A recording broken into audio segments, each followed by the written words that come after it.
곧바로 오늘 주제에 따른 토론 그리고 이야기를 시작해 보도록 하겠습니다. 사실은 이번 북한의 제8차 노동당 대회, 이게 북한이 이번 8차 당대회에서 당규약 개정을 통해서 앞으로 5년에 한 번씩 당대회를 개최하기로 명문화했습니다. 그러니까 2026년에 아마도 제9차 당대회가 열릴 것으로 예상이 되는데, 결국 그렇다라는 것은 이번 8차 당대회에서 북한이 내놓은 여러 가지 이야기들, 언급들, 그리고 자신들의 어떤 보고들, 이런 것들이, 결정들, 이런 것들이 결국은 향후 5년간 북한이 어떤 방향으로 갈지에 대한 자신들의 청사진이 아니었나라는 생각을 하게 되고, 그런 측면에서 사실은 굉장히 중요한 대회였다라고 생각을 하는데, 우선 김현철 전 장관님께 아무래도 또 북한을 오래 관찰해 오시고 지켜보아 오시고, 또 그 행정의 현장에서 직접 북한 문제를, 그리고 남북 관계를 다뤄오셨는데, 일단 이번에 김정은 위원장이 사업총화봉오를 통해서, 그리고 당대회를 통해서 북한이 밝힌 이런 어떤 청사진, 이런 것들에 대한 뭐랄까요, 총체적인 평이랄까요, 아니면 평가랄까요, 이런 것들을 일단 우선 한번 들어보고 싶습니다. 저는 정적으로 정책에 대한 제 나름대로 인상, 그런 부분들을 간략하게 말씀드리고 싶습니다. 가장 총총에서 보이는 것은 국방력 강화에 대한 작품이랄까요. 전적으로 제재 상황도 있었고 코로나 상황도 있었기 때문에 경제 부분에 대해서는 성과가 별로 없고, 그 성과 미흡에 대한 다양한 평가들이 있었던 데 비해서, 그렇기 때문에 오히려 국방 분야의 성과를 좀 비중 있게 생각이 듭니다. 그래서 특히 이제 핵협력에 대한 강조, 이런 부분들은 앞으로 북한이 어떻게 과연 이런 부분들을 현실화할 것인가 하는 부분들에 대해서 우리가 좀 주목해서 봐야 되는데요. 핵기술의 고도화라든가 또는 소형화, 그리고 전술 무기화, 이런 부분들에 대해서는 매우 우려할 만하다 하는 생각이 좀 많이 들고요. 그거 말고도 다양하게 구체적인 분야에서 군사 기술을 더 발전시키겠다는 게 있었고요. 경제 쪽은 아주 솔직한 비판들이 있었습니다. 제재하고 자연재해, 그리고 보건위기라는 것이 5개년 계획에 부정적 영향을 미쳤다라는 부분들을 솔직하게 인정을 하면서, 자력갱생 전략에 대해서 일종의 수입 대체 산업이라고 해야 될까요? 그러니까 유연탄이 없으니까 무연탄으로 하겠다 하는 거라든가, 또 석유 대신 석탄을 통해서 탄소 하나를 발전시키겠다라든가, 또는 전력 분야에서 중유 대신 중유를 사용하지 않는 방식으로 전력을 생산한다든가, 이런 지금 현재의 무역 감소에 어쩔 수 없는 선택이기도 하지만은, 이런 수입 대체를 과연 장기적으로 추진할 수 있을 것인가 하는 것에 대해서는 전문가들의 의견들이 좀 나누어지는 것 같습니다. 그리고 이제 대외관계는 일단은 조중 관계, 북중 관계의 우선순위와 또 북중 관계의 중요성을 매우 강조하고 있다. 그것은 일종의 미중 패권 경쟁에서, 또 하노이 회담 실패 이후에 북중 양국의 전략적 이해가 과거에 전례를 찾아보기 어려울 정도로 밀착된 부분들을 반영하고 있다, 이렇게 보여지고요.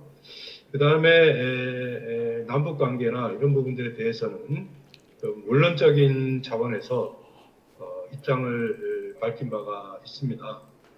근본 문제부터 해결해야 된다라든가 또는 적대 행위를 중단해야 된다라든가 또는 남북 공동선언을 성실하게 이행해야 된다라든가 이런 부분들이 대표적인 것이고 남북 관계에 대해서는 좀 긍정적인 측면보다는 부정적인 측면들을 강조하고 있다. 제가 이게 대체로 8차 당대 보고에서 대남 쪽에 표현에서 좀 눈에 띄는 구절이 하나 있었는데 그게 뭐냐면은 통일이라는 꿈이 더 아득하게 멀어졌다라는 표현이 좀 인상적이었습니다. 전적으로 7차 당대하고 비교해 보면은 민족 담론보다는 국가 담론의 비중이 훨씬 커졌고 빈도수도 많아졌다 이렇게 평가할 수 있을 것 같습니다. 그 분야별로 말씀을 잘 정리를 해주셨습니다. 사실 저도 북한 문제를 들여다보는 뭐랄까요? 관찰자 입장에서 전문 관찰자의 입장에서 사실 7차 당대회 때 북한이 밝혔던 내용들과 이번 제8차 당대회에서 북한이 밝힌 내용을 보면 그 북한의 그 밝힌 내용 자체가 굉장히 수세적이고 굉장히 움츠러들어 있고 뭔가 미래의 전망을 제대로 내놓지 못하는 거 아닌가라는 생각을 많이 할 수밖에 없고 그런 연장선에서 이번에 사업총화 보고라든가 이런 결론도 나온 거 아닌가라는 생각도 하게 되는데 어떻습니까? 문 이사장님은 이번 당대 보시고 느끼신 소감이랄까 총평이랄까 이런 거 있으실까요? 나는 이번 7차 당대 비교해 봤을 때 이번 당대라고 하는 건 그 미래지향적 방향성이 상당히 분명하게 설정이 된 것 아니냐. 우리 김 장관께서도 말씀하셨습니다만은 첫째는 하여간 자력 경쟁으로 살아남겠다라고 하는 것. 그리고 과거 자급자족적인 방향으로 가겠다라고 하는 것. 그리고 갱생을 해나가는데 국가가 중심이 되겠다라고 하는 것. 이걸 강조했다는 점이 상당히 저는 인상 깊게 왔고요. 두 번째는 자위력의 향상이죠. 이건 이따 나중에 또 논의가 되겠습니다만은 자위력의 구체적인 내용까지도 그 미래의 전략적 자산에 대한 구체적인 내용들도 얘기했던 게 흥미롭다고 보고 세 번째로는 기본적으로 결국 북이 정상화되는 것 아니냐. 당도 정상화되고 그러니까 제가 지금도 기억나는 게 2000년 1차 남북 정상회담 갔을 때 김대중 대통령님하고 이제 김정일 위원장까지 논쟁이 있었어요. 김정일 위원장이 그 남쪽의 국가보안법 철폐하라고 그러니까 우리 김대중 대통령이 뭐라고 말씀하셨느냐면 아니 조선노동당 규약 서문에 남조선 적화 통일전선 전략을 그냥 두고 있으면서 우리 보고 국가보안법 철폐하라고 하면 내가 어떻게 국민 앞에 설득을 하겠느냐. 그러면서 당신도 그거 바꾸면 나도 얼마든지 할 용의가 있다. 그러니까 그때 이제 김정일 위원장이 곧 우리가 7차 당대회를 하는데 그때 꼭 반영토록 하겠습니다 해서 끝냈던 걸 내가 기억을 하거든요. 근데 그놈이 7차 헌대는 게 결국에 지금부터 5년 전에 열렸으니까. 그렇죠. 그러니까 그게 2000년부터 5년 전이면 2016년인데 결국 16년 동안에 열리지 않았단 말이에요. 근데 이번에 5년마다 열리는 것을 규약에 집어넣어서 성문화시켰다라고 하는 것. 그리고 또 이번 부분 흥미있는 게 군 출신들이 쫙 많이 줄어들었어요. 정치국 상임위원회나 정치국 후보위원회 포함해서 뭐 당 중앙위원회 전반적으로 보면은 소위 당의 소위 문민화가 많이 이루어졌다는 것들.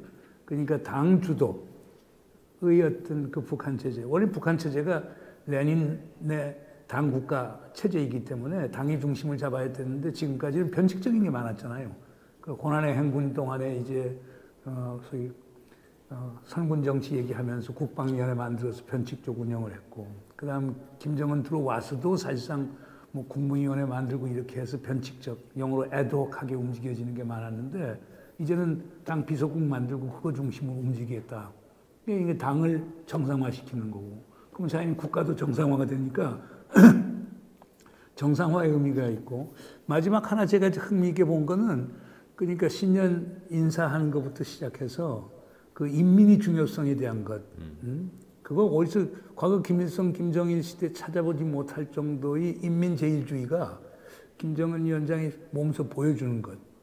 그건 뭐 한편에서는 지지도 받고 정통성 구축하는 것도 있지만은 그러나 북한 지도자 유일 지도체계 수령제 하에서 지도자가 그렇게 한다는 건 상당히 드문 일이라고 봐요. 그래서 저는 이번 그 7차 당대회 특징들이라는 게 자력갱생, 소위 첨단 전략무기 획득을 통한 자유력 향상, 그리고 세 번째라고 하는 것은 소위 당 국가 체제의 정상화, 네 번째로는 인민제일주의 구체화, 이런 것들이 상당히 흥미있게 저는 봤다고 봅니다.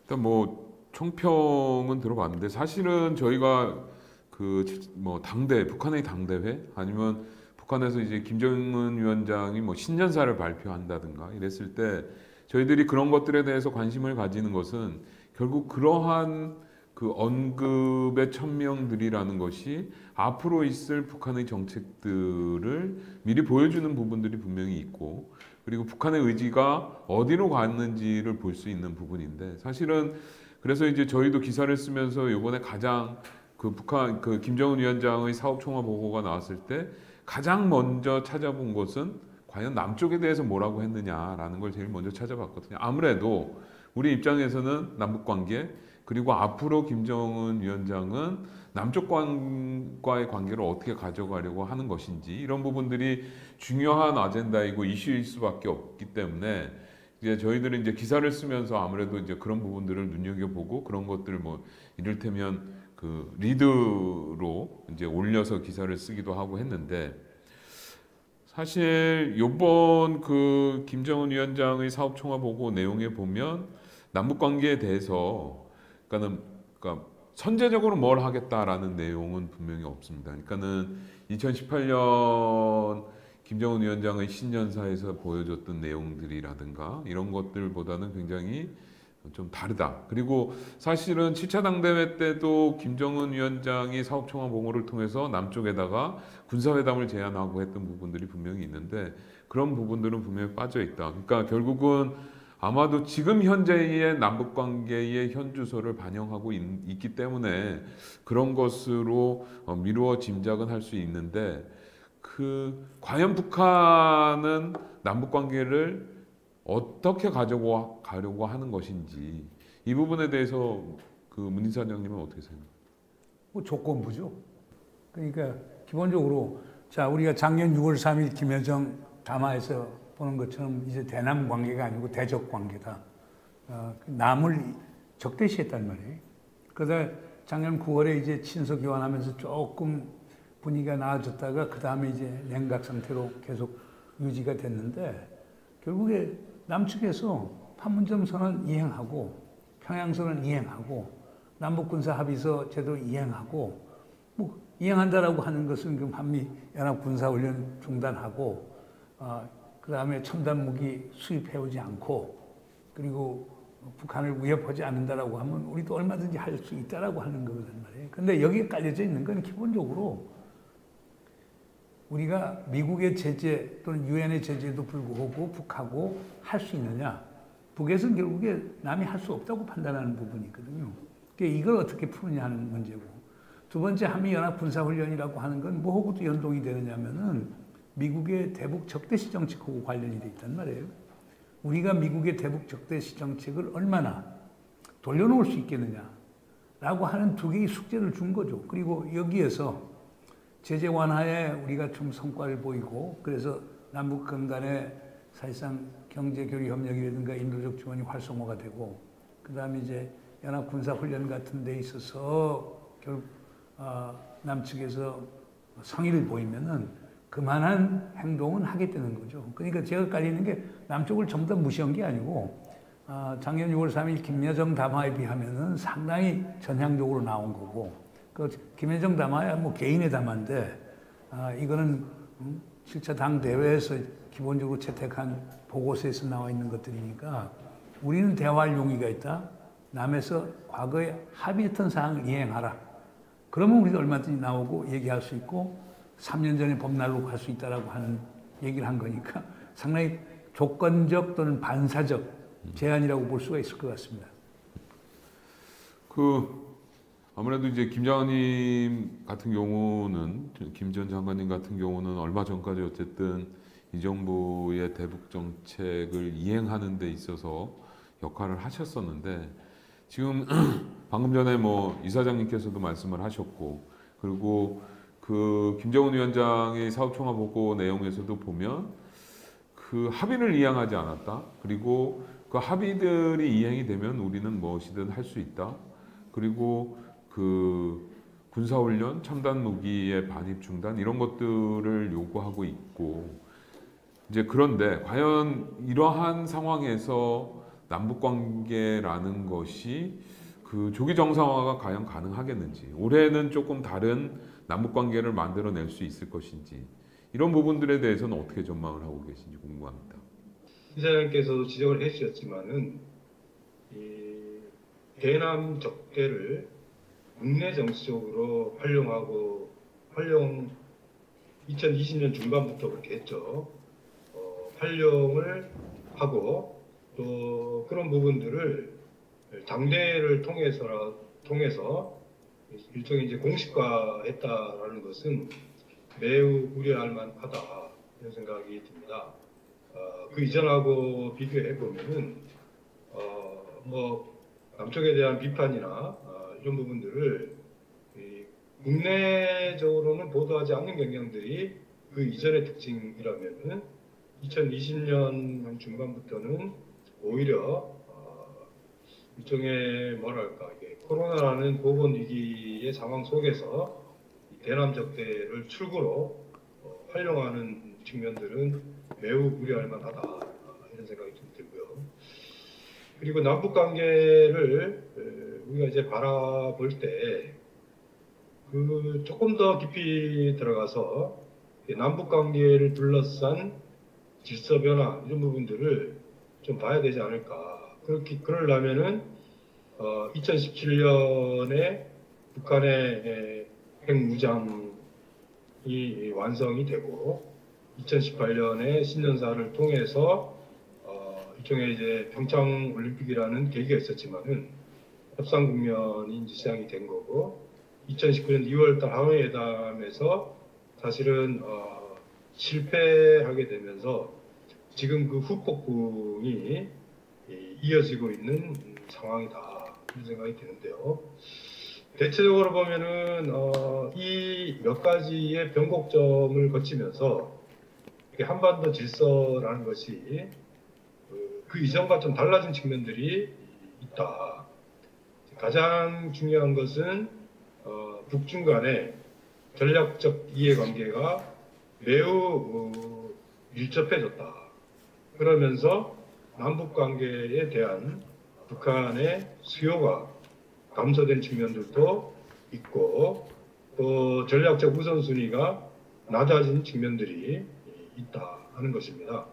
이런 부분들에 대해서는 몇 가지 원인들이 있을 수 있을 것 같은데 아무래도 제일 중요한 것은 이 제재 상황에서 북한의 대무역의 대부분을 중국에 의존할 수밖에 없는 것이고 2020년과 지금 현재 상황에서도 식량이나 비료와 같이 인도적 지원 분야에서도 전적으로 중국에 의존하고 있는 상황이기 때문에 남북 관계에 대한 수요가 그만큼 줄어든 측면들이 있다라는 것이고요. 그렇기 때문에 결국 대남 궤도와 관련돼서는 좀 원론적인 입장으로 돌아간 것 같습니다.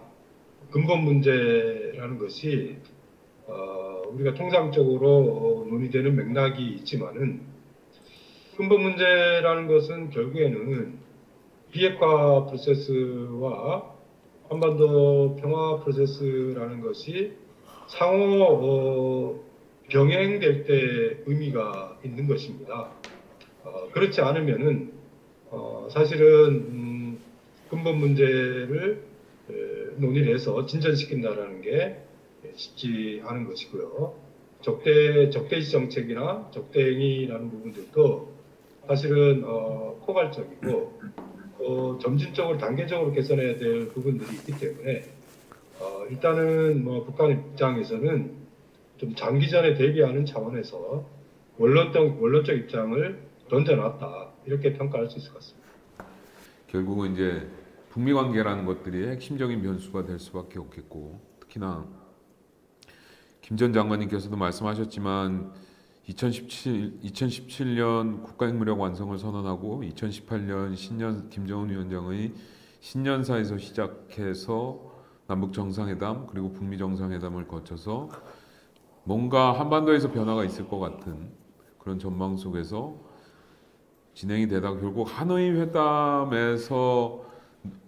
회담이 노딜로 끝나면서 남북 관계도 그렇고 북미 관계도 그렇고 지금 이러한 상황에 와 있다라고 생각을 하고, 결국은 남북 관계라는 것도 결국 우리 정부가 미국을 얼마나 견인해낼 수 있느냐, 그리고 미국이 어떠한 태도로 북한을 대하고 북한과의 관계를 만들어 나가느냐, 이런 것들이 중요한 상황일 수밖에 없지 않은가라는 생각이 들고, 그런 측면에서 보면 지금 그 김정은 위원장의 그 사업총화에서 보면 그 미국이 대북적대 정책을 철회하는데 북미 관계 수립의 열쇠가 있다.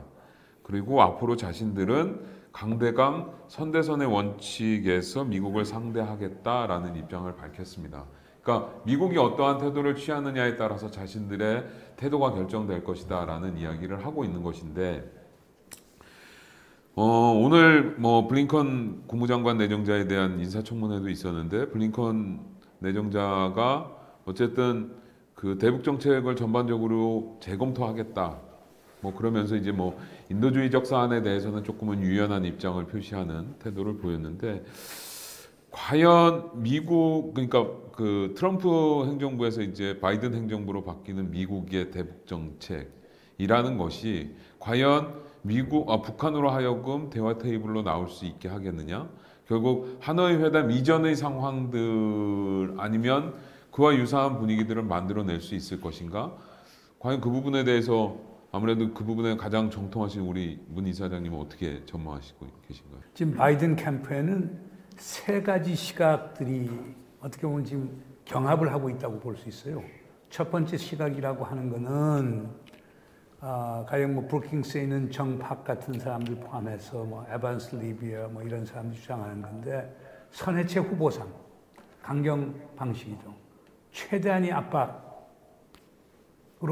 북한을 제재해 나가고, 그럼 북한이 항복하고 나오든지 아니면은 무너지든지 아니면 핵을 포기하든지, 이런 식의 아주 초강경파 시각이 있어요. 그게 특히 불행하게도 한반도 전문가들이 그런 주장을 하는 사람들이 상당히 많아요. 두 번째 시각은 윌리엄 페리 장관이나 로버트 갈루치 전 차관보 같은 사람들로서 북한하고 협상을 해본 사람들 주장인데, 아니 지금 북한이 지금 핵을 다 가졌다라고 얘기하는데 선제적으로 핵을 폐기하라고 하면 북이 받겠느냐. 그 현실을 인지해서 협상 전략을 짜야 된다. 그러려고 하면 단계적, 동시교환 방식에 의해서 협상을 재개할 수밖에 없다. 그러니까 주고받는 그런 접근을 하자. 그게 이제 북한과 협상을 했던 사람들, 그리고 핵 확산 방지를 주장하는 아주 전문가들이 이 주장을 펴요.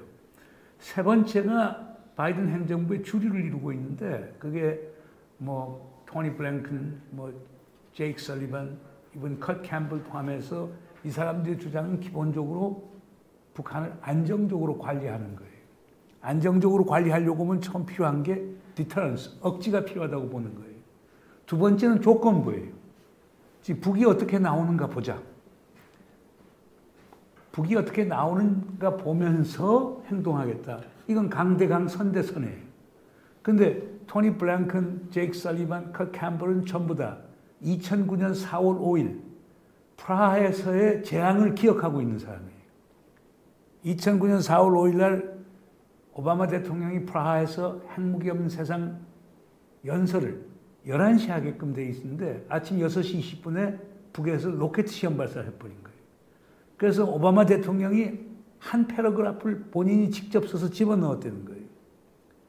그거 플러스 이명박 대통령이 강한 로비에 의해서 결국 대북 강경 그리고 나중에는 전략적 인내 정책으로 갔는데 이걸 전부 다 목격했던 친구들이 지금 바이든 행정부의 핵심 요직을 갖고 있어요. 그래서 요 시각 안정적 관리를 하는데 중요한 거는 디터런스, 억지력을 구축하고 다른 하나는 동맹과 협의해 나가는 것. 여기에 핵심 포인트가 있어요. 만약 2009년 당시에 이명박 대통령이 북측하고 대화를 원했다면 오바마 대통령이 했을 거예요. 근데 비핵개방 3찬에서 북한에 대해서 강경 정책을 줬단 말이에요. 그러니까 오바마 대통령은 이명박 대통령이 또 손 위고 그래서 그걸 또 수락을 했던 거거든요. 그러니까 지금 이 세 가지 경합 시각 중에서 핵심적 세력은 결국 안정적 관리 학파인데 이것이 우리가 잘 핸들을 못하면은 전략적 인내로 빠져나갈 수 있고 북에서 아주 인내 자제 없이 가령 소위 자극적 또는 위협적 행동을 하게 되면 상당히 강하게 군사적 행동 불살론까지 나올 거예요. 그건 마치 1994년 5월에 윌리엄 페리 장관이 있을 때 상황이 비슷한 거고 북에서 조금 인내하고 자제해주면은 그리고 우리가 빨리 바이든 행정부 쪽하고 얘기를 하면은 그러면은 오히려 반전이 돼서 마치 1994년 6월에 지미 카터 대통령이 전 대통령이 평양 가서 김일성 주석하고 딜을 했던 것처럼 또는 1999년 윌리엄 페리 장관이 평양 가서 페리 프로세스를 만들 것처럼 할 수가 있는 거거든요. 그러니까 여기서 중요한 거는 트럼프 대통령은 일방주의였어요. 우리랑 협의한 게 별로 없습니다. 자기도 일방적으로 결정을 했습니다. 만약 우리 얘기를 그냥 들었다면 2019년 2월 28일 하노이에서 그런 재앙이 발생하지 않았죠. 스티브 비건은 우리 정부 입장을 갖고 있었으니까.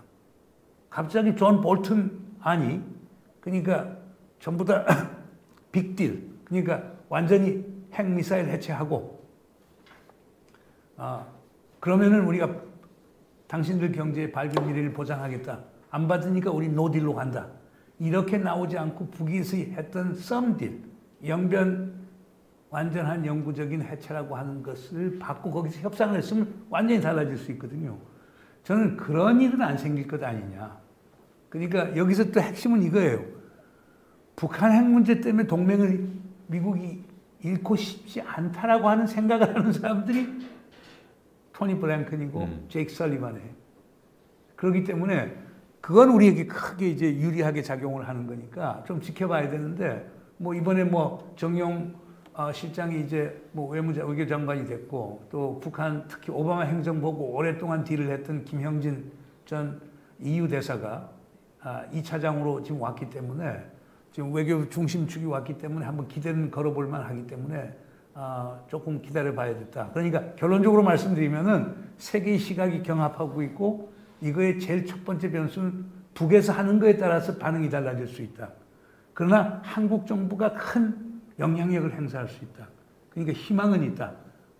그러나 판이 어그러지면 2017년보다 더 어려운 상황이 올 수도 있다. 이게 제 해석이에요.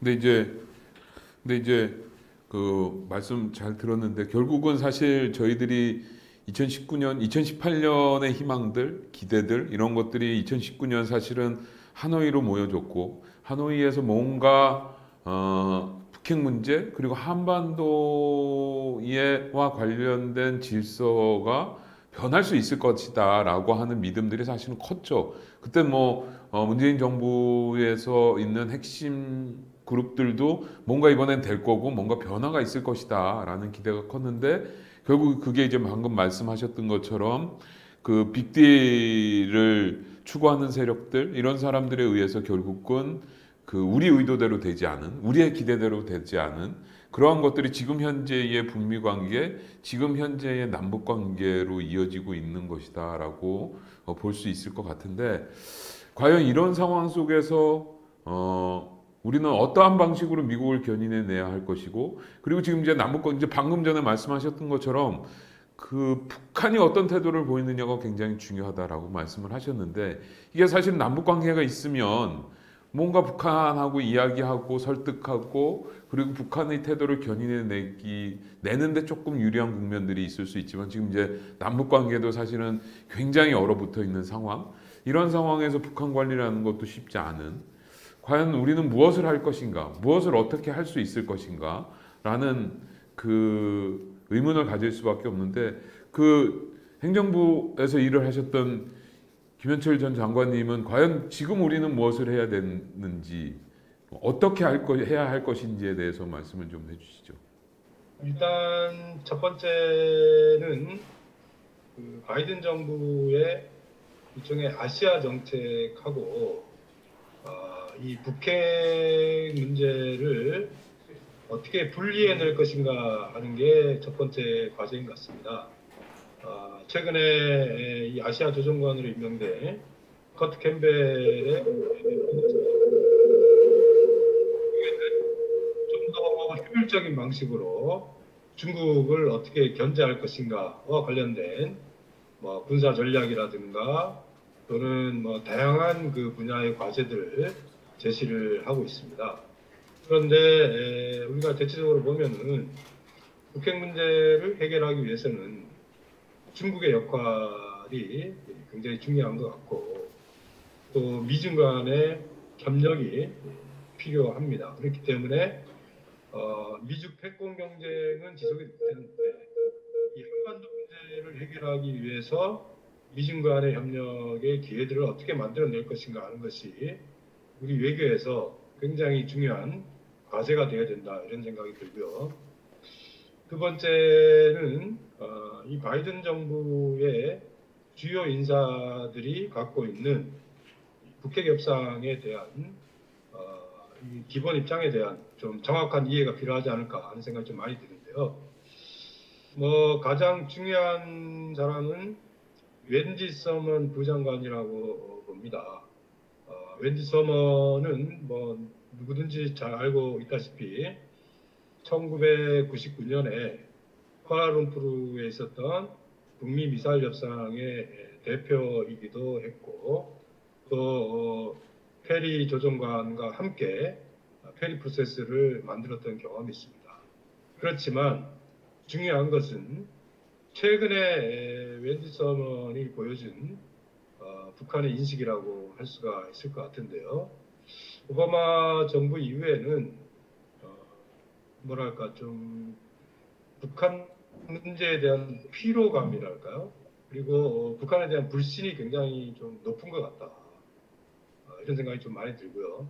대체적으로 바이든 정부의 주요 인사들도 이란 핵 문제와 비교해 봤을 때 북한 핵 능력의 고도화라는 차원에서 협상이 그만큼 어렵고 복잡하고 시간이 많이 걸릴 것이다 라는 부분들에 대해서는 공통의 인식이 있는 것 같습니다. 전반적인 성향으로 보면은 우리가 합리적 실용주의라고 하는 표현을 쓰는데 이란 핵 협상을 해본 경험이 있기 때문에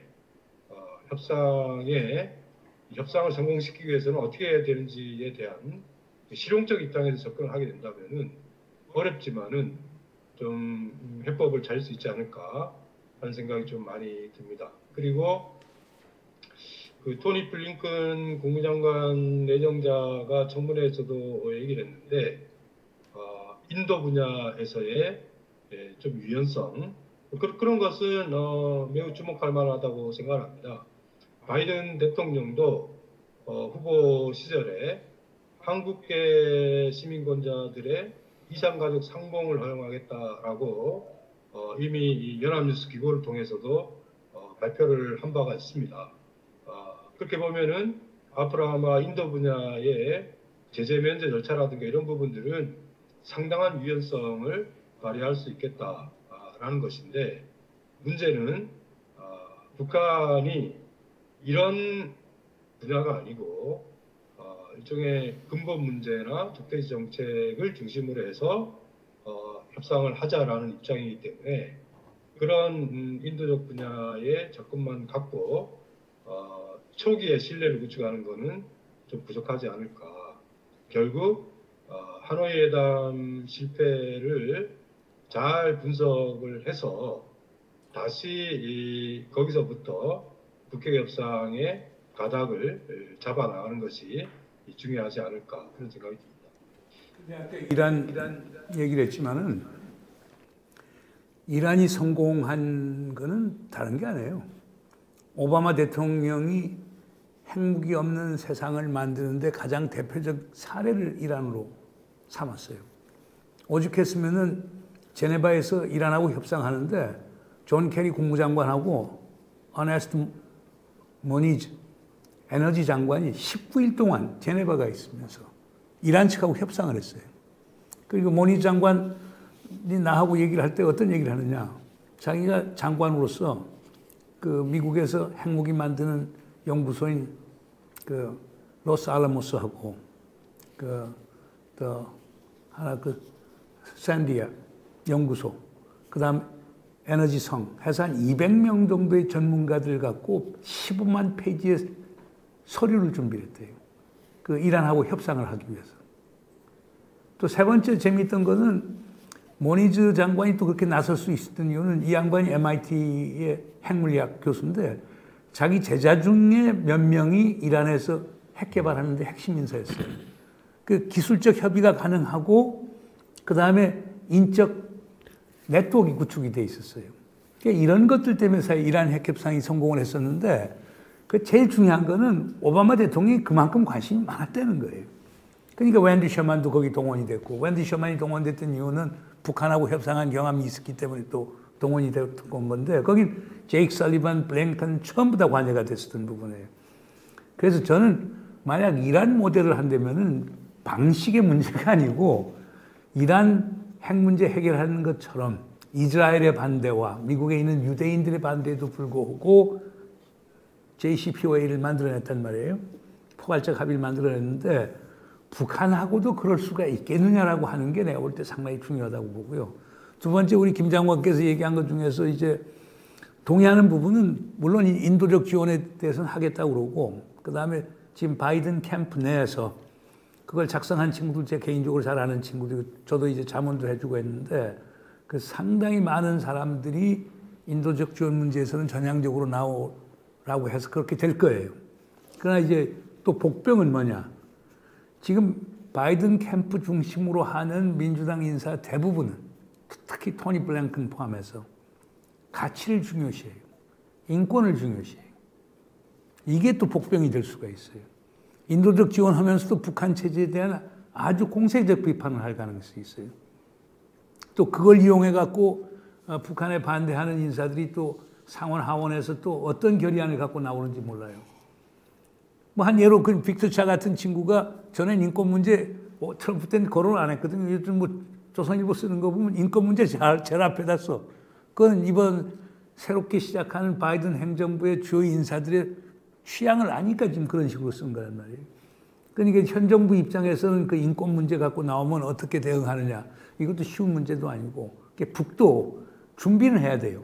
인권 문제에 대한 지금 뭐 제일 큰 문제가 결국에 정치범 수용소 문제 포함시켜서 나올 텐데 이런 거에 대해서 답을 갖고 나와야 될 거예요. 안 할 경우에는 참 정말 풀기가 힘들어질 거예요. 그러면 이렇게 되면 또 어떤 문제가 되냐면 중국에 대해서 인권, 민주주의 문제가 비판하고 또 북한 그렇게 비판하고 사실상 오늘 그냥 어제 토니 블랭컨이 청문회에서 얘기한 게 중국, 이란, 북한을 세계의 가장 치명적 위협이라고 얘기를 했단 말이에요. 그러면 세 국가가 전부 다 민주주의 아니고 가치 문제 갖고 몰아세우는 거란 말이에요. 그래, 이렇게 되면은 또 상당히 북핵 문제가 풀기가 어려워질 수도 있다. 그러면 핵 문제가 우선순위에 첫 번째 오면 좋은데 핵 문제하고 인권 문제라고 하는 것이 정면에 같이 나오고 인도적 지원은 찔끔찔끔 조금만 나오게 되면은 제가 볼 때는 북미 관계가 상당히 어려워지고 또 한국 정부도 어떻게 거기 개입해갖고 일을 잘 되게 할 그런 여지도 없어지는 것 아니냐 하는 그런 우려가 있습니다. 근데 이제 뭐 말씀을 하셨지만 그러니까 이번 김정은 위원장의 그 8차 당대 사업총화보고에 그 과연 북한이 어떤 태도를 보일까 하는 힌트들은 들어있다라고 봅니다. 그러니까 뭐냐 하면 지금 토니 블링컨 그 내정자가 인도주의 얘기를 하지만 북한이 남북관계와 관련해서 그러니까 김정은 위원장이 남북관계와 관련한 언급을 보면 그러니까 우리 정부가 그동안 했던 여러 가지 것들 뭐 보건협력이라든가 이런 부분들에 대해서 북한은 분명히 뭐 그런 거 갖고 뭘 하자고? 라는 입장을 보이고 있고 또한 북한이 지금 전반적으로 모든 기조가 방금 전에 아까 말씀하셨던 것처럼 총평에서 말씀해 주신 것처럼 자력갱생 그다음에 자급자족 조금 힘들고 조금 덜 먹더라도 우리 스스로 우리끼리 해가지고 한번 해보자 뭐 이런 의지가 굉장히 강하거든요.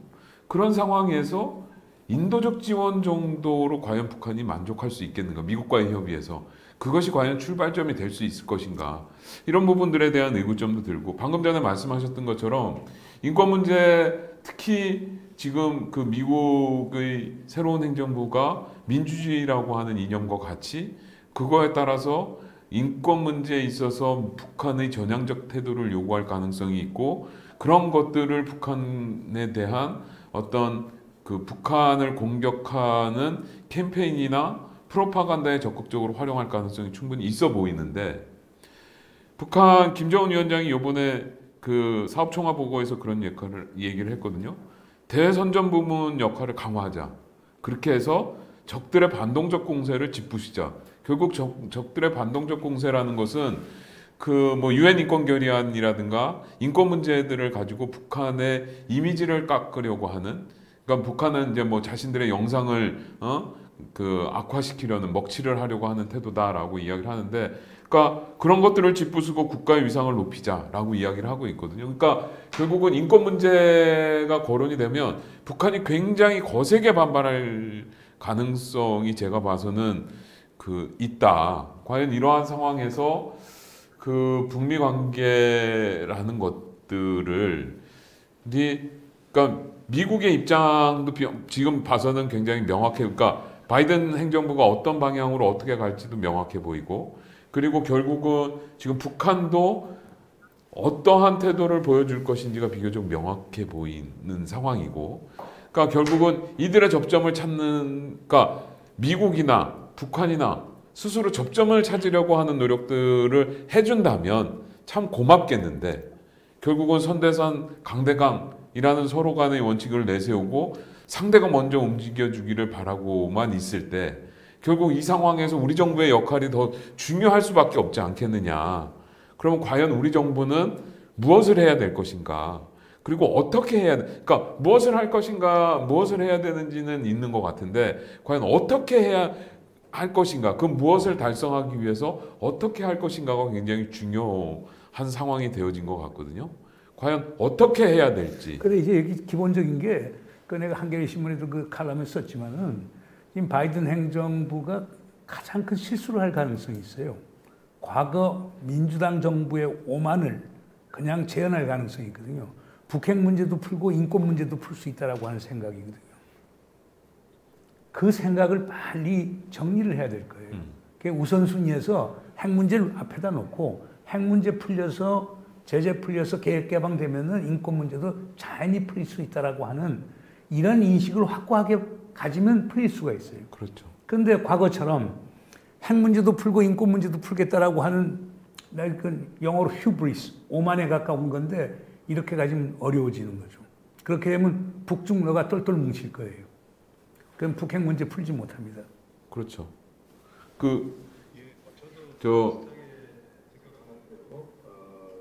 의장님께서 지적을 하셨지만은 바이든 정부에서 가치 외교를 중시한다고 했을 때 가치 외교는 인권과 인도가 한 묶음이라는 것이고 거기에는 정말 양날이 있는 것 같습니다. 그래서 그것은 뭐 꼭 대북 정책뿐만 아니고 대중국 정책에서 굉장히 중시하는 부분들이기 때문에 예, 그런 부분들은 좀 매우 우려할 만한 것 같고요. 사실 뭐 인권 문제 같은 경우에는 북한도 쿠바 같은 사례에서 좀 교훈을 얻을 필요가 있겠다.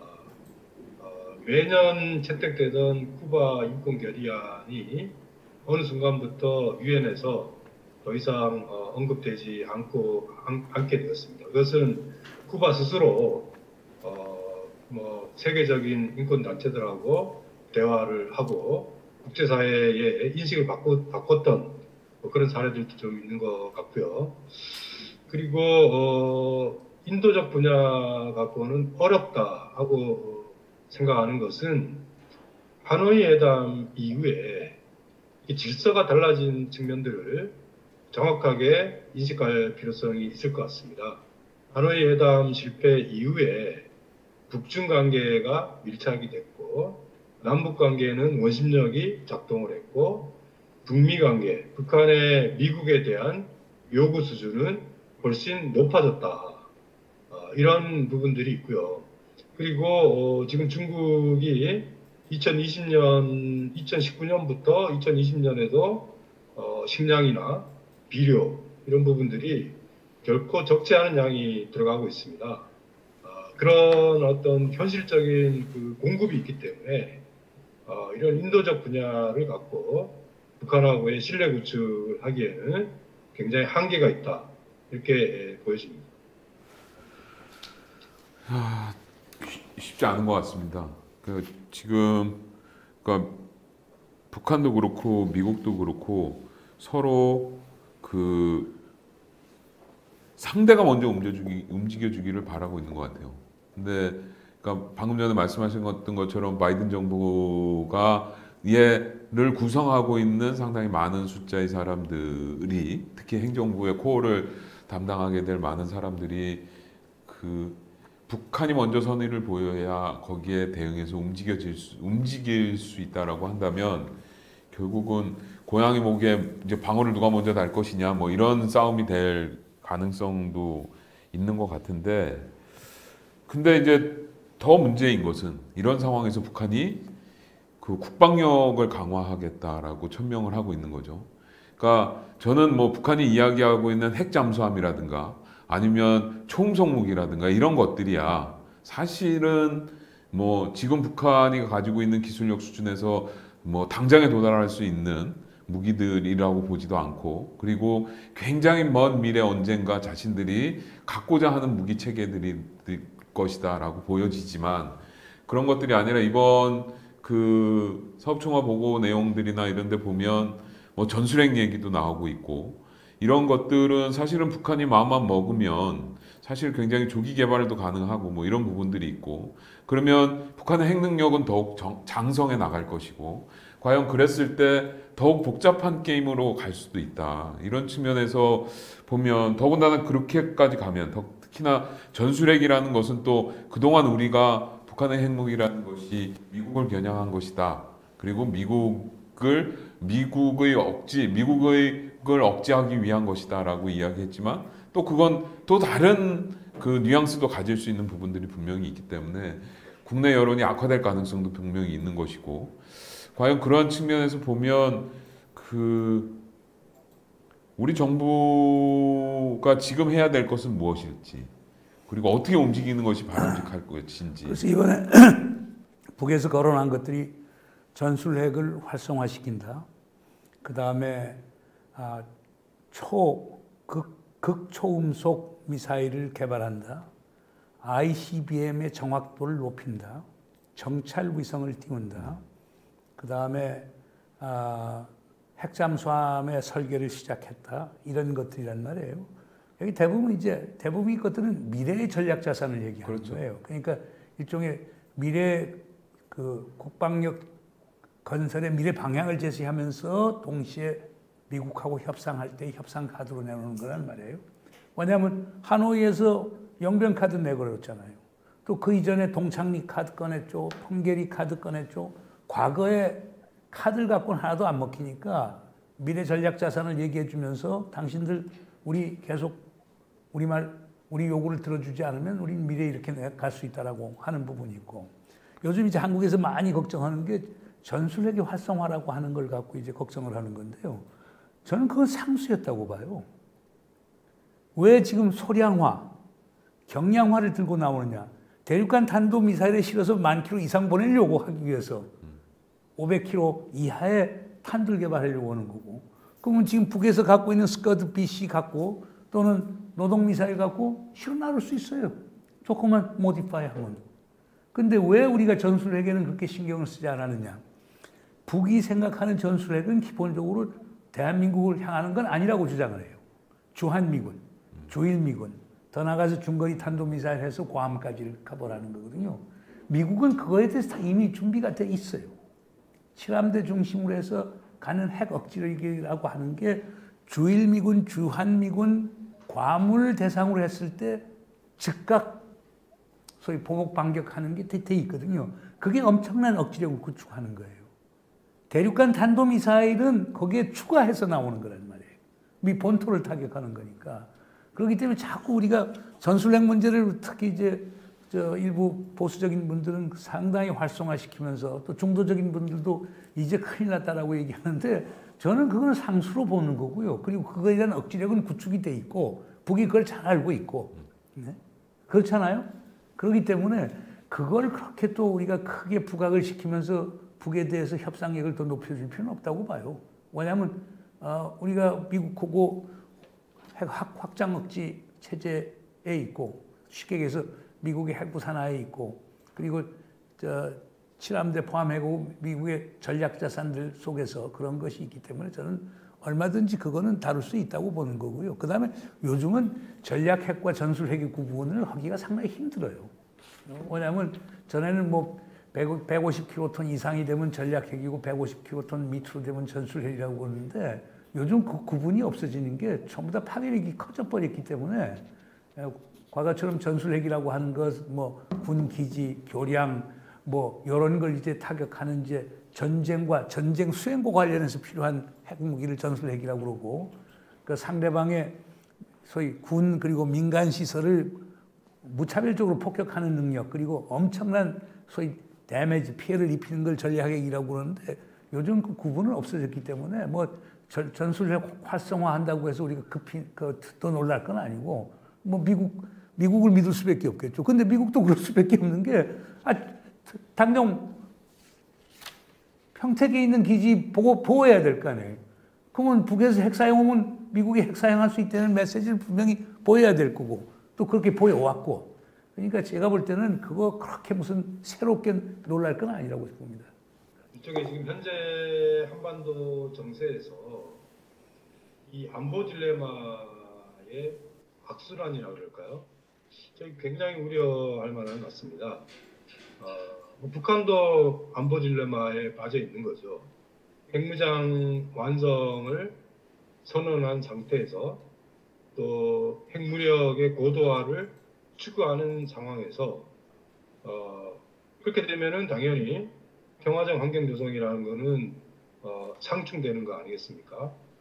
그리고 사실 우리도 이제 마찬가지로 일종의 안보를 강화해서 또 상대를 자극해서 결과적으로는 우리 안보에 뭐랄까 좀 리스크가 커지는 이 안보 딜레마가 이 남북 관계 차원에서도 지속이 되고 있다 하는 부분들이 굉장히 이제 우려할 만한 상황이고 더 우려할 만한 것은 이 안보 딜레마가 한반도 차원이 아니고 동북아 차원과 결합이 되고 있다는 것입니다. 이번에 커트 캠벨이 포린 어페이지에 나온 그 보고서에도 보면은 일종의 이제 중국의 반접근 군사 전략에 대해서 미국이 어떻게 대응할 것인가와 관련돼서 군사 분야의 구체적인 과제들을 제시하고 있습니다. 그렇기 때문에 남북관계 차원뿐만 아니고 동북아 지역 질서 차원에서 벌어지고 있는 이 안보 딜레마의 악순환을 어떻게 극복하느냐, 이 덫에서 어떻게 빠져나갈 수 있느냐 하는 것이 저는 굉장히 중요한 과제라고 봅니다.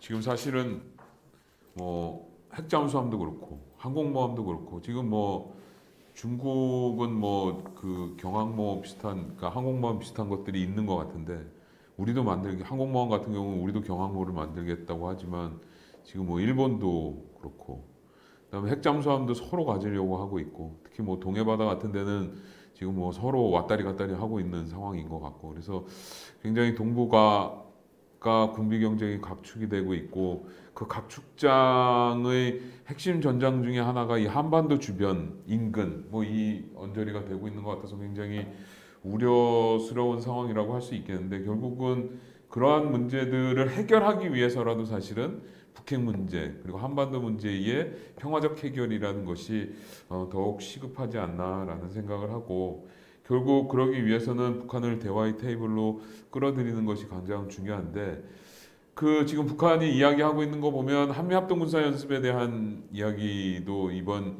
그 사업총화보고에도 있고 뭐 이런데 그 결국 이제 3월 정도가 되면 이제 한미합동군사연습을 할지 말지 하게 되면 어떤 규모로 하게 될지 이런 부분들이 굉장히 관심사가 될 수밖에 없고 저 같은 이제 언론 입장에서는 더더욱이나 관심이 큰데 과연 이번 3월에 있을 한미합동군사연습은 어떻게 될 것으로 전망을 하고 계십니까? 뭐 코로나 때문에 하겠어요. 그렇죠. 근데 우리 정부에서 고민이 있죠. 그러니까 한편에서는 남북 관계 개선이라든가 남북 군사 합의서 이행 그리고 더 큰 목적인 비핵화를 추동하기 위해서도 한미연합 군사 훈련을 잠정 중단하는 건 의미가 있을 거예요. 그러나 또 다른 한편에서는 대통령 임기 내에 이제 전시 작전 통제권을 전환시킨다고 그랬으니까 재작년에 1단계 그 초기 작전 능력 시험 평가에서는 통과가 됐고 작년에 하기로는 2단계 완전 작전 능력 그리고 금년에 하기로 됐던 3단계 완전 임무 능력 요걸 평가를 해야 미국에서 전작권을 넘겨주겠다라고 하는 거거든요. 그러면 그걸 다 거치려고 하면은 천상 한미연합 군사훈련과 연습을 해야 된단 말이에요. 그러니까 완전히 정부가 딜레마에 빠져 있는 거죠. 그래서 지금 제가 알기에는 뭐 2018년 뭐 비슷한 상황이 되겠지만은 실질적인 뭐 군인들을 동원하는 군사 훈련은 안 하거나 최소화하는 방안. 그리고 그 컴퓨터에서 하는 CPX 훈련 같은 거 그런 걸 하는 것이 바람직한 것 아니냐. 근데 일부 언론에서 가령 조선일보 같은 데 오늘 사설에서 대통령 비판을 엄청 했던데 한미연합 군사훈련 하는 것을 왜 북한하고 상의 협의하겠다라고 하는데 이건 남북 군사 합의를 읽어보지 않았기 때문에 나오는 거거든요. 그리고 남북 군사 합의라는 게 남북한 간에 군사적 신뢰 구축을 하는 것이고 그렇게 하기 위해서 공동 군사위원회라는 걸 구축을 했고 거기서는 그 서로 훈련에 대해서 상호 통보도 해주고 상호 참관도 하고 그렇게 함으로써 우발적 충돌을 막기 위해서 하는 거기 때문에 북에서 안 받아서 그렇지 저는 군사 연습하는 문제에 대해서 북측에 통보해주고 협의를 해주고 우리 규모 줄인다라고 얘기할 수도 있는 거고 그리고 마찬가지예요. 지금 북에서 우리 첨단 무기 들여오는 것 같고 그 이번 7차 당대 총화보고서에서도 비판하고 그랬는데 그것도 남북 군사 공동위원회에서 만나서 합의하면 돼요. 그럼 우리 오케이 첨단 무기 이런 거 안 들어올 테니까 당신들도 자 비핵화를 위해서 이런 행보를 취하라 라고 얘기할 수도 있는 거거든요. 그러니까 그런 점에서는 조금은 좀 내가 볼 때는 공정하지 못한 비판이 아닌가 좀 이거 보고 비판을 했으면 좋겠다라고 하는 느낌이 드는데 결론적으로는 뭐 정부 측도 노력을 해야 되는데 그러나 지금 코로나 사태가 지금처럼 진전이 된다라고 하면은 쉽지 않겠죠. 그렇겠죠. 네, 그러면 수년해서 넘어가고 그리고 그 사이에 남북한 빨리 대화를 하면 되겠죠. 알겠습니다. 어쨌든 뭐 상황 그렇고 지금 사실 저희 이 유튜브로 중계를 하고 있는데 이게 오늘 1회인데 그래도 굉장히 많은 분들이 접속을 해주고 계세요. 그리고 지금 질문을 올려주고 계셔서 지금 종이에 적어올 수 없어가지고 지금 그 저희 간사분들께서 제 카톡으로 지금 막 그 질문들을 보내오고 있어서 일단 질의를 조금 받고 그렇게 하시죠. 그리고 또 질의로 다 해요. 네, 질의로. 하겠습니다. 일단 제일 먼저 이제 질문하신 분이 그 진희광 교수님께서 그 당규약 서문 등 수정 내용을 과거 대회에서는 공개를 했는데 이번에는 공개하지 않은 이유가 무엇인지, 그리고 문 교수님 말씀하신 대로 당면 목적인 전국적 범위에서의 혁명이라는 용어의 표현의 변화는 굉장히 중요한데 이번 대회에서 수정했을 가능성은 있는지 그런 질문을 하나 해주셨고, 그리고 또 하나는 오바마 정부 때하고 달리 북한이 이번에는 전략적 인내로 갈 가능성이 있는 거 아니냐. 그러니까 자신들이 구미에 맞는 조건이 제시되지 않는 한 자력갱생으로 버티려고 하지 않겠느냐라는, 그러면서 종전선언을 내세워서 대미 대중외교를 하고 북핵 폐기 그리고 남북 인도적 교류와 경협을 추진한다면 뭔가 한반도 정세 변화의 주도권을 잡을 수 있지 않겠느냐라는 질문을 해주시기도 했고요. 그리고 우선 두 개 해서 네, 첫 번째 거는 우리 김 장관께서 답변하시도록 하고 두 번째 내가 답변하면 되겠네. 일단 첫 번째 질문에 대한 답을 예, 그 당규약 개정 부분은 우리 장 부장님께서 좀 설명을 해주시고요. 다만 저는 이제 뭐 당규약에서 개정된 부분들이 적지 않은 것 같습니다. 북한도 대략적인 내용들은 발표를 했는데 특히 좀 관심을 가진 부분은 통일 문제 관련돼서 전국적 범위 그 부분이 있느냐 없느냐 하는 것도 중요하지만은 저는 이제 오히려 그 7차 당대 때 당규약에 보면은 일종의 이제 우리 민족끼리 하고 그 다음에 통일의 3대 원칙, 자주평화 민족 대단결을 이제 강조를 해놨는데 현재 남북관계 원심력이 작동을 하고 있고 그 다음에 이번 보고나 기타 등에서 사용하고 있는 표현들, 통일이 더 멀어졌다라든가 또는 대남 문제라는 표현도 그렇고 이런 부분들을 보면은 이 당규약 부분에서 일종의 민족 문제나 통일 문제에 대한 그 내용이 없어질 수도 있는 거고 그 표현이 달라질 수 있는 거고 그거는 이제 당규약 전문을 우리가 입수를 해봐야 되겠지만은 좀 예상할 수 있는 부분이 아닌가 이런 생각이 듭니다. 그 진 교수님 질문, 뭐 수정 내용을 왜 공개하지 않았느냐, 이건 뭐 저도 잘 모르겠습니다. 북한 애들이 왜 안 공개했는지는 정확하게 알 수 없고 아마도 이거는 이제 조금 지나면 자연스럽게 입수가 되겠죠. 입수가 될 거고, 그리고 북한이 뭐 당규약이라든가 아니면 헌법을 그러니까 개정을 하고 나서도 북한이 언론을 통해서 공개하지 않는 경우가 꽤 있기 때문에 이러한 부분들은 좀 지나면 아마도 자연스럽게 드러날 것 같고, 그리고 전국적 범위에서의 혁명 뭐 이런 부분들과 관련해서는 아마 7차 당대 때 당규약 개정하면서도 많이, 그러니까는 그 뭐랄까요, 남쪽, 그러니까 적화를 암시하는 뉘앙스의 부분들은 당규약에 들어가 있던 부분들은 이미 7차 당대 때서부터 조금씩 수정. 그러니까는 7차죠, 7차. 요 앞에. 그러니까는 요번 대회 말고 이번이 8차니까. 네, 7차 때 이미 조금 그 개정이 됐었고 아마도 이번에 더 추가적으로 더 개정이 되지 않았겠느냐라는 추측을 하고, 아까 방금 전에 말씀하셨던 것처럼 그 김 교수님도 말씀을 하셨지만 북한이 그러니까는 이번 8차 당대회의 기간을 통틀어서 보여주고 있는 북한의 남쪽을 대하는 태도를 보면 과거는 그 관계적 측면이나 아니면 통일이라는 측면에서 남쪽과의 관계를 모색하고 있었다라고 한다면 사실은 이번에는 보면 굉장히 그러니까 관계적 측면에서 보고 있는 것이라기보다는 그냥 하나의 객체로서의 남쪽. 그러니까는 그동안 사실은 제가 94년부터 북한 문제를 들여다봐 왔는데 대남 문제라는 표현을 쓰는 걸 저는 본 적이 없거든요. 북한에서.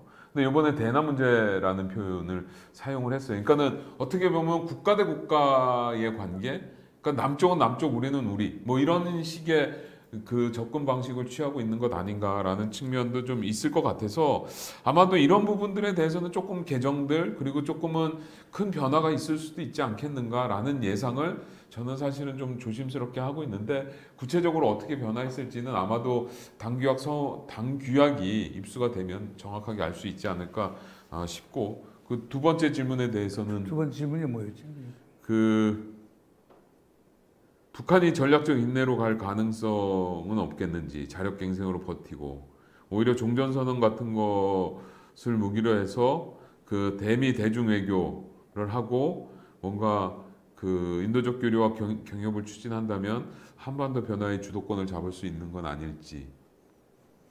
글쎄 뭐 근데 이제 그 북에서 얼마나 그 waiting capacity, 기다릴 수 있는 여력이 있는가? 우리 김현철 교수께서도 얘기를 했지만 중국, 러시아, 특히 중국이 계속 도와준다라고 하면은 그러나 중국이 미국하고 관계가 계속 악화되면은 중국이 북을 도와줄 수밖에 없는 상황이고 그렇게 하면 기다릴 수 있는 힘이 있고 그렇게 하면 전략적 인내도 가능하겠죠.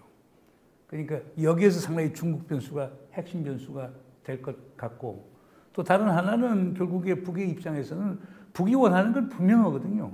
북이 원하는 것은 우리의 생존을 위협하는 그리고 우리 인민의 발전권을 저해하는 미국의 적대시 정책을 폐기하려는 거란 말이에요. 이 조건을 들어주면 얼마든지 대화에 나올 수 있다라고 하는 거거든요. 근데 미국은 그걸 안 들어주고 있단 말이에요.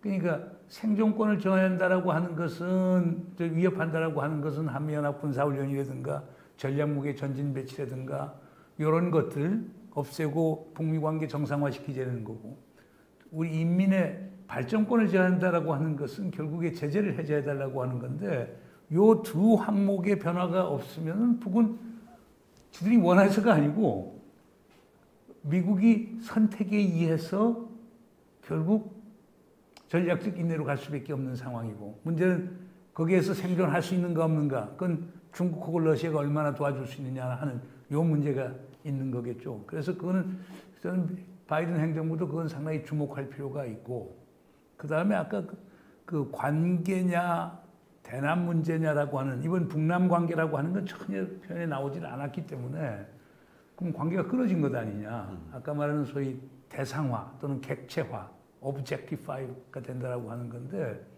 그러면 과거처럼 심지어 적화 통일, 통일전선 전략의 대상도 아니라고 하는 근데 그건 그만큼 남에 대한 배신감이라고 그럴까? 실망감이 컸다는 거예요. 그렇겠죠.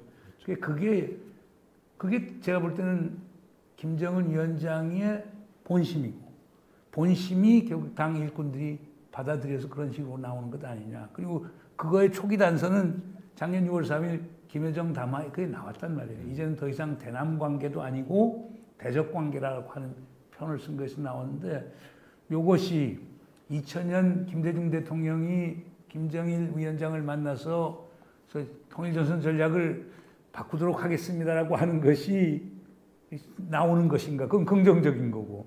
아니면 남쪽하고 담쌓고 적대 광고로 그냥 가겠다라고 하는 건가? 요건 조금 더 지켜봐야 되고. 그러나 또 다른 문맥을 보면은 얼마든지 대화할 용의가 있고 3년 전 봄날로 가겠다라고 하는 것도 있기 때문에 그 정도는 아닌 것 같아요. 그래서 좀 아직도 희망의 여지는 있는 것 아닌가 이런 생각을 하게 됩니다. 네.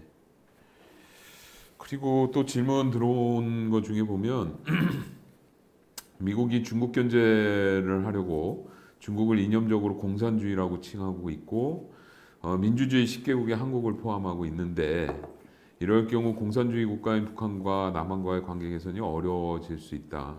이러한 지역 질서 속에서 남북관계 개선을 위한 우리의 해법은 무엇이겠는가? 이거 아마 아까 우리 김 교수님께서 자꾸 전 장관님을 별로 안 좋아하는 것 같아서 교수님으로 부르겠습니다. 김 교수님께서도 말씀을 해주셨던 것 같은데 해법 쉽지 않을 것 같아요. 이 부분은 김 교수님께서 뭐 한 말씀 해주시죠. 아까. 예, 뭐 그거는 사실 이제 이사장님께서 더 정통한 부분인데요. 뭐 제가 짧게 말씀드리고 기자님께서 조금 말씀해 주시면 좋을 것 같습니다. 지금 이제 바이든 정부가 출범하면서 일종의 그 대중국 억지를 위한 그 민주주의 연대 뭐 그런 부분들을 계획을 하고 있었습니다. 그렇기 때문에 지금 G7에서 D10으로 지금 확장하자라는 논의도 그 연장선상에 있는 것 같고요. 그렇지만 또 최근에 미국 의회당 그 난입 사건을 계기로 해서 뭐 리처드 하스 같은 아주 미국의 뭐 상당히 중요한 분들도 이게 과연 미국 내부적으로 민주주의가 이렇게 위기에 처했는데 다른 국가들한테 민주주의를 공세로 할 수 있을 것인가 하는 문제 제기도 있는 것 같습니다. 그래서 그런 부분들에 대해서는 가치 외교의 국내적 정당성이 지금 약화가 되어 있는 상황이기 때문에 조금 더 지켜봐야 되지 않을까 그런 생각이 듭니다. 글쎄 저는 우리 정부 입장은 기본적으로 특정 국가를 배제하는 그런 연합에는 우리가 가입하기 어렵다라고 하는 입장이거든요. 근데 가령 이번 G7에 이제 추가로 초청받은 것 같은 경우는 G7이니까 가는 거고. 근데 D10, Democracy 10 뭐 이런 식으로 해서 한다라고 하면 그러니까 G7 플러스 그다음에 한국, 인도, 오스트레일리아 이렇게 넣어서 D10을 한다라고 하는 건데 우리가 참여하기 상당히 힘들걸요. 그러니까 저는 이제 그런 거 관련해서는 또 두 가지 옵션이 있다고 봐요. 하나는 G20가 있으니까, G20이 있으니까 G20 안에서 하자는 뭐 그렇게 영국에서도 그런 주장을 하는 사람이 많습니다. 지금 중국, 러시아 이런 국가들 배제하면은 지금 브라질도 사실상 이제 권위주의 국가로 지금 환원을 했는데 그런 국가들 빼놓고 어떻게 세계사를 논의를 하겠습니까? 그렇기 때문에 제가 볼 때는 이 민주주의 국가 연합이라고 하는 그 자체가 저는 옳은 발상이라고 보지 않고 그래서 아까 제가 지적했던 미국이 가치지향적인 진보 이상주의 함정에 빠지면 안 된다는 얘기를 한 거고 저는 이제는 민주주의도 중요하지만 제일 중요한 게 북한 핵 문제 푸는 거고 동북아에서 아까 말하는 소위 전략 경쟁, 군비 경쟁 이걸 막는 게 상당히 중요하단 말이에요. 그래서 나는 소위 육자 회담을 부활을 하는데 육자 정상회담을 안보 정상회담을 하자. 그래서 남북한하고 미국, 중국, 러시아, 일본에서 정상이 만나갖고 북한 핵 문제도 다루고 동북아 비핵시 대화도 다루고 그러면서 미중 간의 화해도 하고 하는 이런 것들이 더 바람직한 것 아니냐. 저는 특정 국가를 배제해서 소위 민주주의 국가끼리만 하자. 지금 있는 민주주의 국가들이 게 제대로 된 민주주의 국가예요? 그 국가에서 전부 다 파퓰리즘에다가 쇼비니즘에다가 극단적인 국수주의자들이 전부 다 판을 치고 있는 건데 그게 우리가 아는 서구의 민주주의가 아니거든요. 그래서 저는 서구가 이제는 민주주의라고 하는 가치, 인권이라는 가치 갖고 얘기하는 거 저는 그런 정당성이 있나요? 그렇기 때문에 그런 거 갖고 하는 것은 아주 지극히 위험한 거고 우리 정부도 그런 거에 참여할 때는 아무리 뭐 소위 그 잘 나가는 기득권 클럽에 추천해 준다고 해서 그냥 덜컥 받는 건 아니고 좀 신중을 기해야 될 것 같고 그리고 기존에 있는 틀을 잘 활용하면은 우리 가치도 뭐냐면 그런 틀 안에서 만나서 중국, 러시아 한패 당신들이 이렇게 개선해달라고 하는 게 훨씬 낫지 배제시키면은 그게 블록으로 가게 되면 또 선택의 문제가 있고 갈등과 분쟁은 더 심화가 된단 말이에요. 그래서 저는 그건 그렇게 바람직한 건 아니라고 봅니다.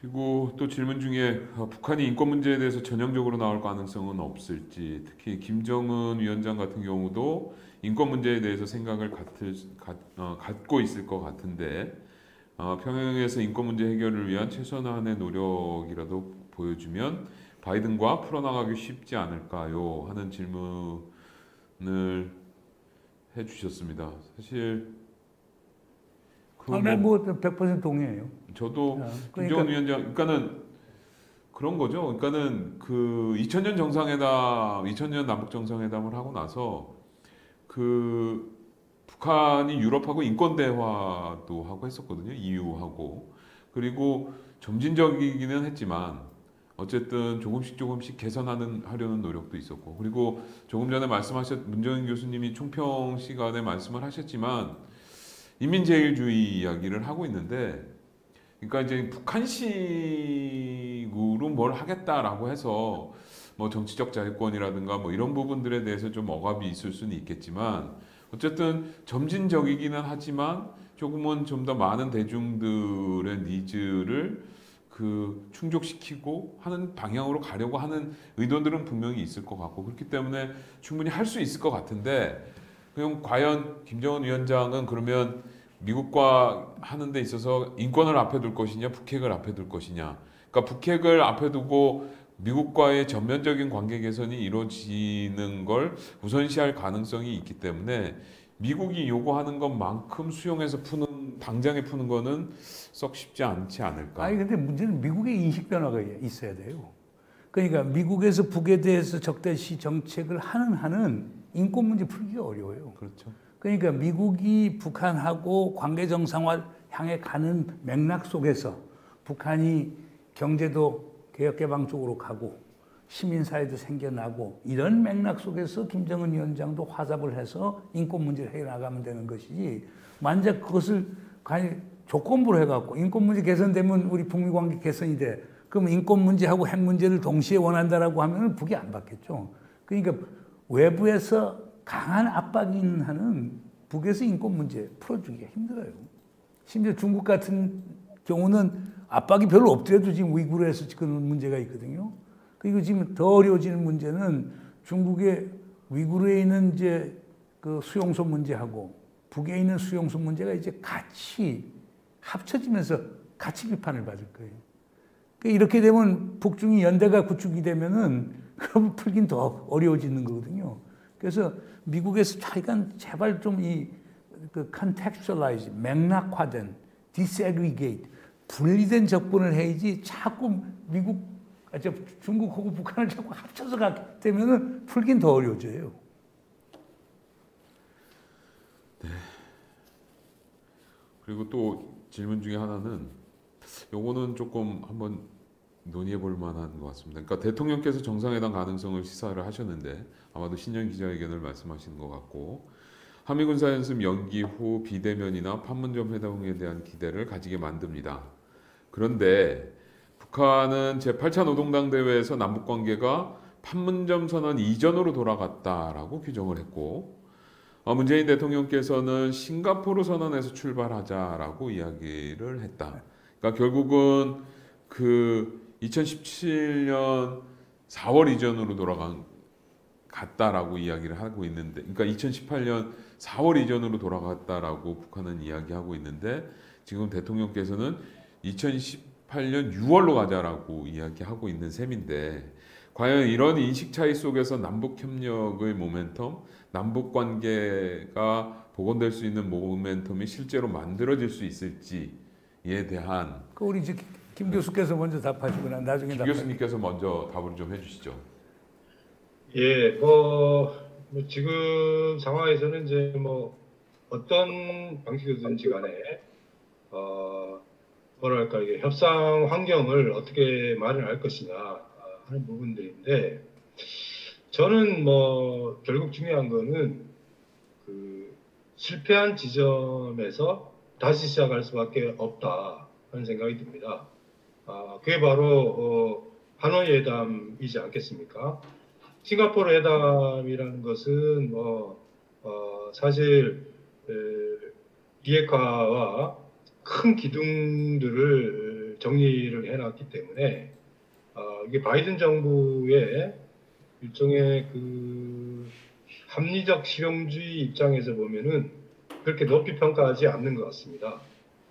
바이든 정부에서는 그런 원론적인 합의보다는 작은 거라도 실질적인 이행이 더 중요하다는 입장을 갖고 있기 때문에 결국 이 하노이 회담에서 일종의 영변 폐기와 제재 완화 요 사이에 일종의 합의가 무산이 됐는데, 이 합의를 어떻게 보완해서 다시 시작할 수 있을 것인가 하는 게 뭐 제 입장에서는 굉장히 중요한 것 같고요. 형식적인 차원에서 보면은 이제 우리 이사장님께서는 6자 정상회의를 얘기했는데 저는 북핵 문제라는 게 굉장히 또 장기적인 과정이고 또 실무적인 협의도 필요하기 때문에 4자회담의 형식도 한번 고려해 볼 만하다 하는 생각이 듭니다. 특히 4자회담이라는 것은 지금 현재의 밀착된 북중 관계를 고려했을 때 결국 중국의 참여 없이 북핵 문제를 해결할 수 있을 것이냐.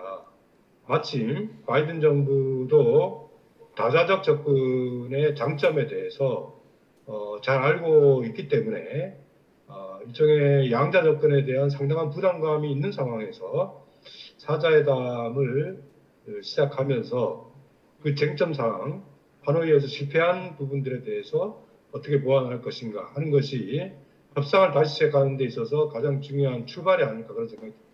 네, 뭐 이 한반도 정세 그리고 앞으로 어떻게 가야 될지 이 두 어떻게 보면 뭐 이 한반도 평화 포럼의 이 두 거장분들을 모시고 이야기를 하면 뭐 밤을 새워도 한두 끝도 없이 이야기를 할 수 있을 것 같은데 일단은 저희 정해진 시간이 다 됐습니다. 그래서 더 이제 하기는 어려울 것 같고 그거는 이제 나중에 저희들 이제 조금 코로나 풀리고 그렇게 해서 좀 만날 수 있고 이런 기회가 있으면 저희들 함께 오프라인으로 모여서 하면서 뭐 맥주라도 한잔 하고 하면서 뭐 계속해서 그 논의를 이어가도록 하겠고요. 그 일단 그 오늘 회의를 마치겠습니다. 마치기 앞서서 질문이 끝으로 하나 들어온 게 하나 있어서 요거 하나 요거는 문 교수님한테 하는 질문입니다. 문정인 교수님이 세종연구소 이사장으로 가시게 되었는데 이로 인해 통일 외교 문제에 대한 문 교수님의 말씀이나 발표를 들을 기회가 줄어들면 어떻게 하나 하는 걱정이 있습니다. 안 해도 될런지 문 교수님께 질문 부탁드립니다. 이런 질문이 있었습니다. 그거는 제가 노코멘트 하겠습니다. 저도 입장 정리가 안 돼서요. 그거는 조금 더 생각을 해보고 있는데 아무래도 이제 세종연구소 이사장을 맡으면 그게 정치적 중립을 지켜야 하는 자리이기 때문에 나와서 정부 옹호하는 것 또는 제가 평소에 생각하는 걸 강하게 얘기는 하기 어렵겠죠. 그러나 하여간 뭐 제 소신을 뭐 그 자리 한 자리 한다고 해서 제가 소신을 버릴 수는 없은 거니까 하여간 기회를 봐가면서 제 의견은 강력하게 개진하도록 하겠습니다. 특히 정부 쪽에 대해서는 얼마든지 할 수 있는 통로가 있으니까 하도록 하겠습니다. 네.